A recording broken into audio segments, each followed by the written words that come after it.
Bonjour, je m'appelle Joséphine Picot, je suis ingénieure en data chez Accenture au Liquid Studio et je suis à l'origine du projet SOS Forest.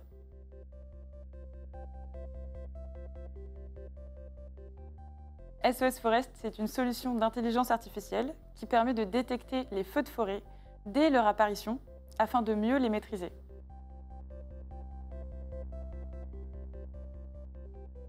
Chaque année, la part des feux de forêt causés par le dérèglement climatique augmente dans le monde, d'après le GIEC. Cette année, en 2022, en France, on a dépassé de 7 fois la superficie moyenne brûlée entre 2006 et 2021. Ça m'a motivée à rechercher une solution à ces feux, qui en plus sont à l'origine d'une pollution de l'air, de l'eau et des sols.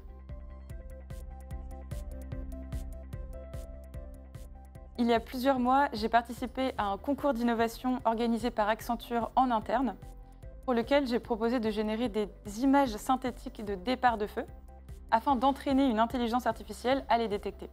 Et avec mon équipe, on a remporté ce concours au niveau européen, qui nous a permis de lancer le projet en mode start-up, tout en capitalisant sur les réseaux d'innovation d'Accenture, pour trouver les bonnes technologies afin de définir une solution.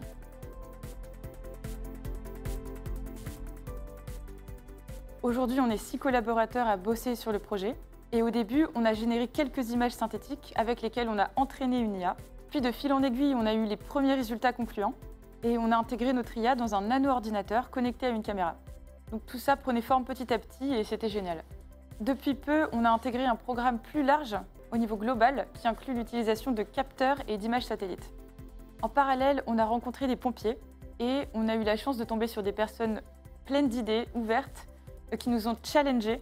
Et ça a permis d'affiner l'idée. En particulier les pompiers de Seine-et-Marne et de Perpignan. Cet été, on a même pu installer notre premier prototype sur Perpignan avec eux. Et c'était une super expérience, mais aussi un gros challenge technique. Tout ça a fait qu'on a pu perfectionner notre solution.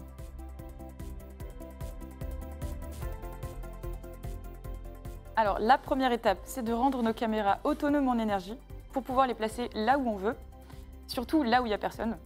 La seconde étape, c'est d'améliorer notre solution. D'une part, grâce à une base de données synthétique capable d'adapter notre IA à n'importe quel type de paysage. Et d'autre part, en ajoutant des caméras thermiques à notre dispositif.